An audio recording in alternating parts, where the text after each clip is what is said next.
This is our review for Unit 7.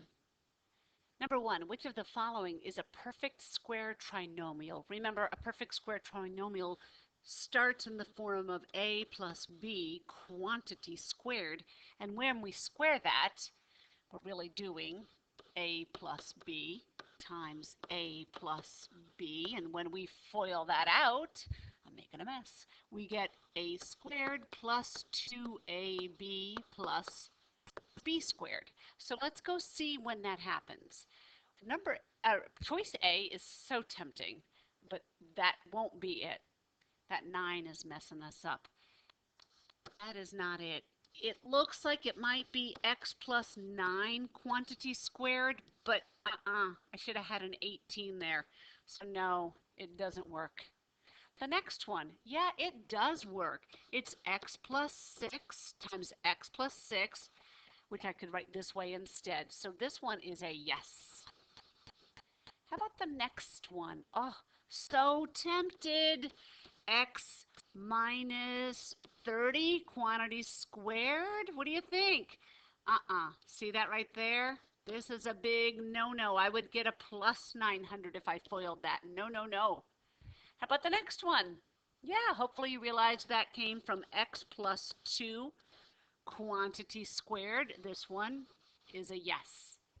And on the last one, does that work? I think I had this one as a yes as well.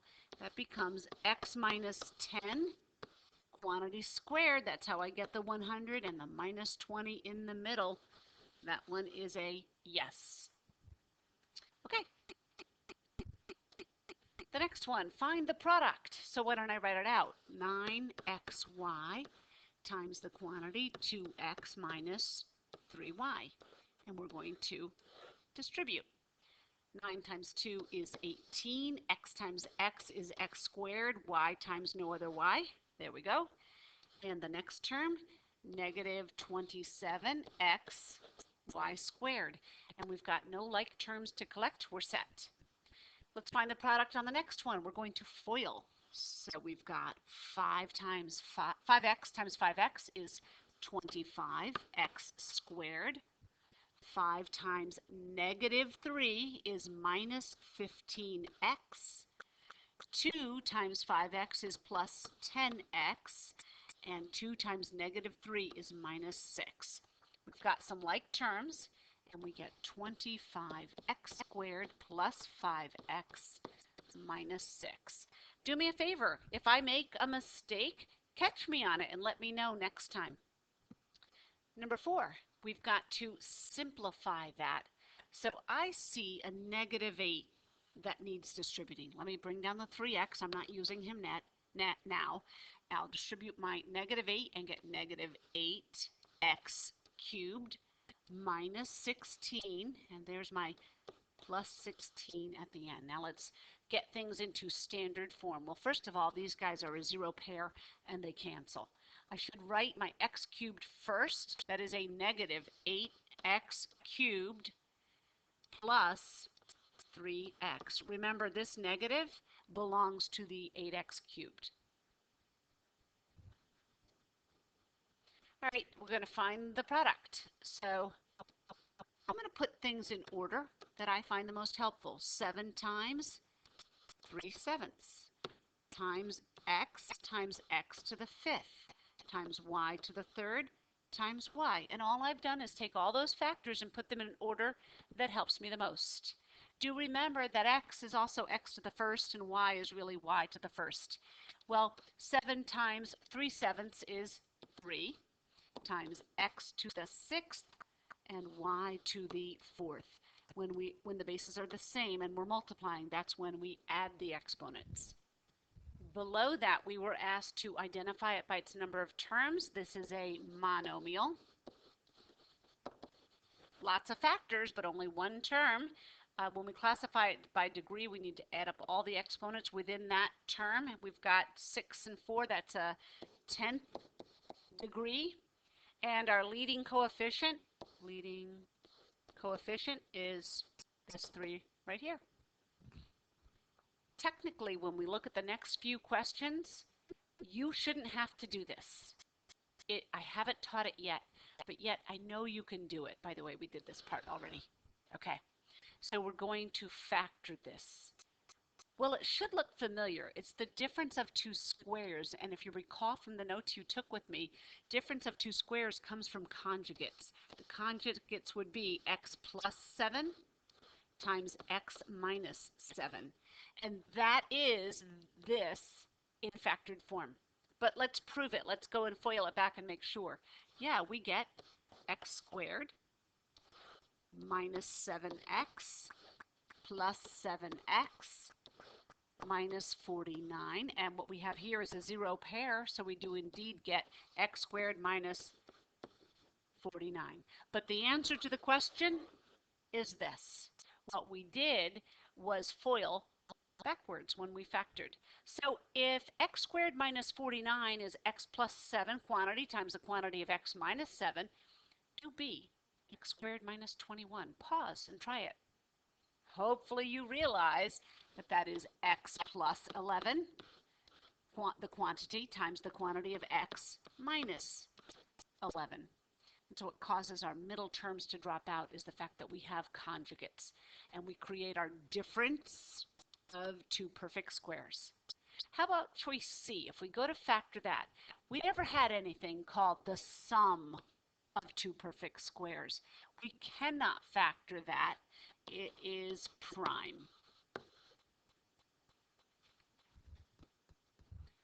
On number 7, we have to find which of the following is equivalent to that given expression.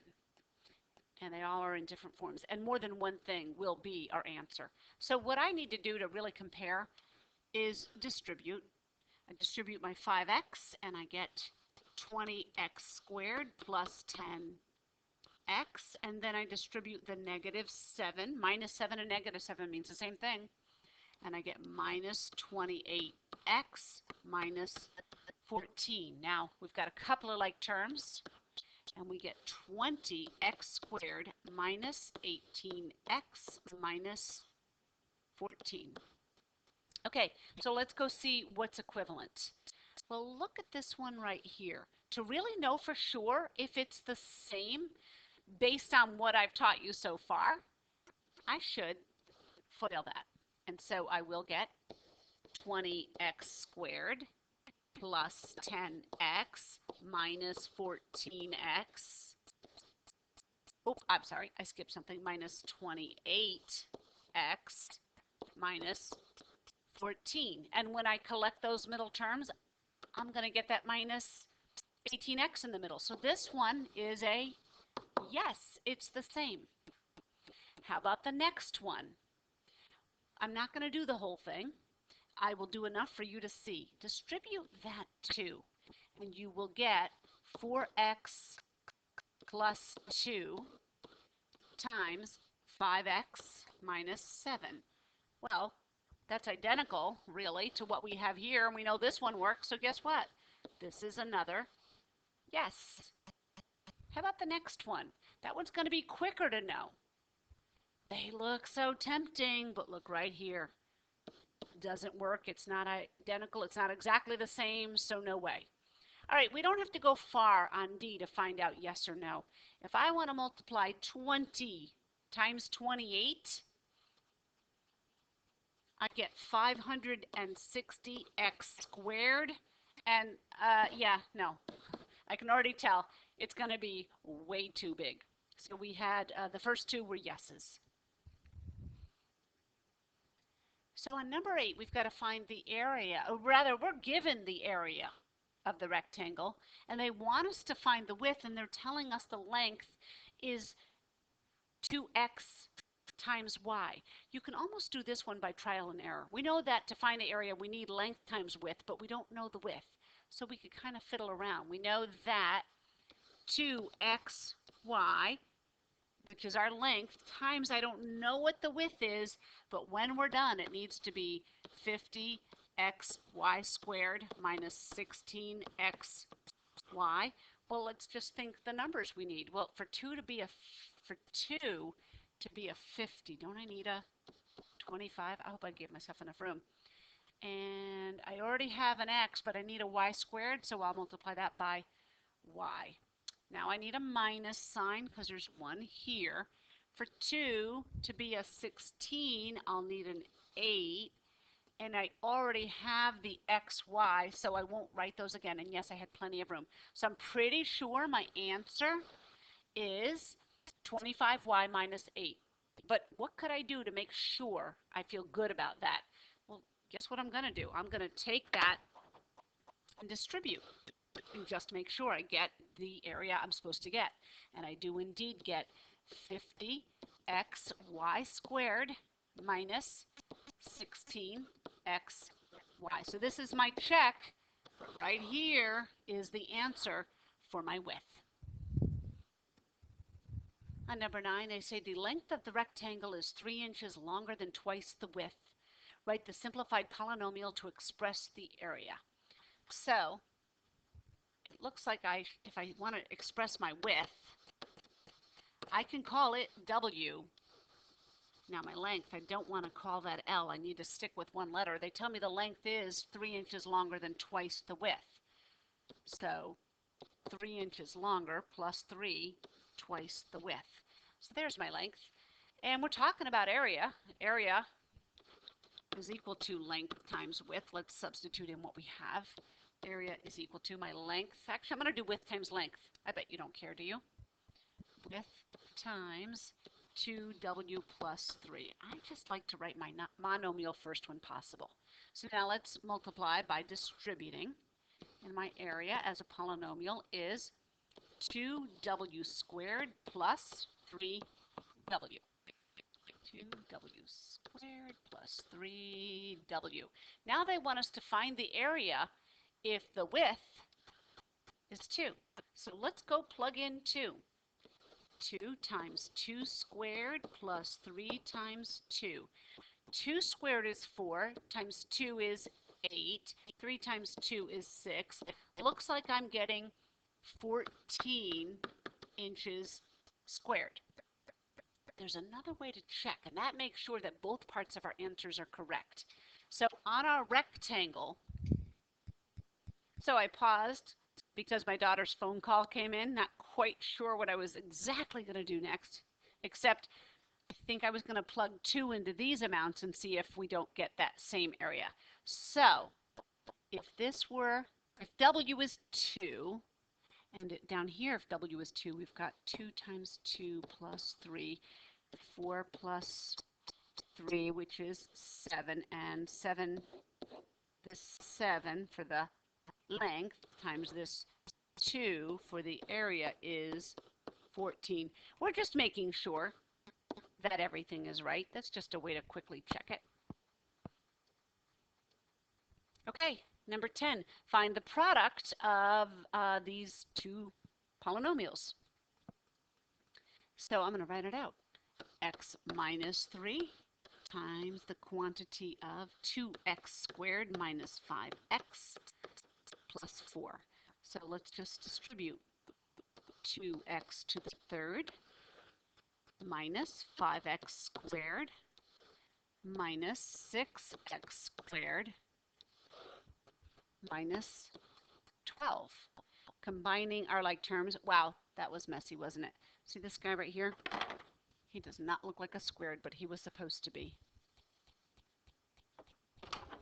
Sorry. So should be squared. Now we collect those like terms, and I'm thinking I have 2x to the third power minus 11x squared minus 12. Okay, apparently that phone call threw me off a little bit. I missed a few.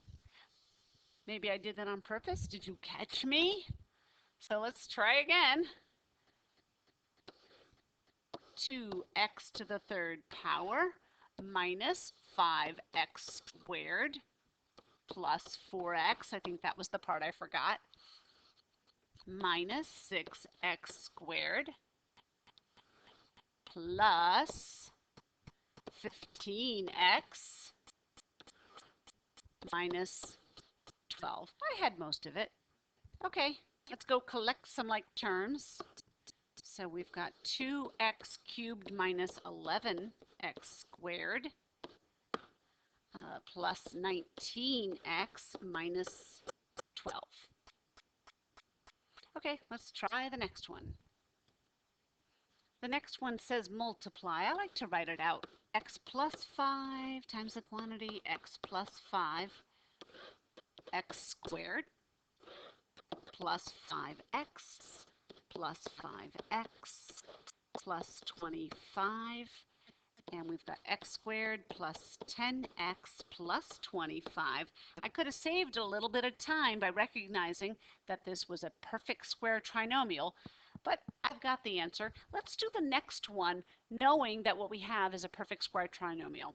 So I will get x squared minus 14x plus 49. You can FOIL out x minus 7 times x minus 7. Take your time and confirm that you get the same answer. One thing we should remember for number 13, that to find the surface area of a rectangular prism, we need the length and the width doubled because there's a top and a bottom. The length and the height doubled because there's a right side and a left side. And the height times the width doubled because there is a front and a back to that rectangular prism. And we would add up the areas of those rectangles to get the total surface area. So I wrote the next line where I substituted in my dimensions. Just make sure that each one of these 3 dimensions gets represented twice in the problem. So see my x plus 6, I see it here and here, and I'm done with him. See my x minus 1, I see it here and here, and I'm done. And finally, my last dimension, I refer to it as my height. I see it here and here, so that all of my different dimensions get multiplied by the other dimensions. And remember again, the reason we're doubling every area is for every bottom there's a top, for every right side there's a left side, for every front there's a back to that rectangular prism. So now go distribute these things, simplify, and let's see if we come up with the same thing. So on the first one, I need to FOIL.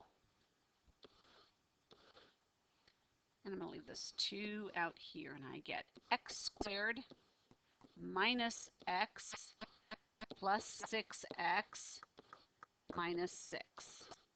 Okay, next one. Leave that 2 out there. Oh, this is faster. We've got x squared plus 6x. And the last one, oh, that's fast too. We have got x squared minus x. Now we're going to go double all of those faces. So multiply everything out by 2. All right, so I multiplied by 2. Double check and see if that's what you get. By the way, when I got to this part, I combined minus x and 6x to be a 5x, and then I multiplied by 2 to get my 10x. All right, let's add some like terms. I see 6x squared. And then for my x values, I've got 10x here, 12x here, plus 2x minus 2x. So what do those combine to be? So the next set of like terms that I'm adding, I've actually circled those up just to make sure I've said them right, and I believe that adds up to a 20x. And then finally my constants. Is it just this guy? And I'm at minus 12. Okay, that one should be good. Let's try another. All right, we're going to take that same stuff and we're going to do the volume. I like volume so much better. Hope you do too. Real quick reminder, volume is equal to length times width times height. And I'm going to put them in my favorite order, which is volume is my that dimension times this dimension times this dimension. Okay, let's distribute here. We've got x squared minus x. Put parentheses around that and distribute it with x plus 6. That'll be FOILing. We've got x to the 3rd power plus 6x squared minus x squared minus 6x. Did you catch my little mistake? I did the first term right and I got my x cubed, but when I did x squared times 6x, I called it 6x, but it was 6x squared. Okay, now we're set to collect like terms, and we do have x to the third power plus 5x squared minus 6x. Now we're set, and we've expressed the volume in simplest form. Part C says find the volume if x is 5 inches. So let's go plug in our 5. We've got 5 to the third power plus 5 times 5 squared minus 6 times 5. Well, 5 to the third power is 125 plus 5 squared is 25 times 5 is 125 minus 65. Oh, excuse me, 6 times 5. I think it's been a long day.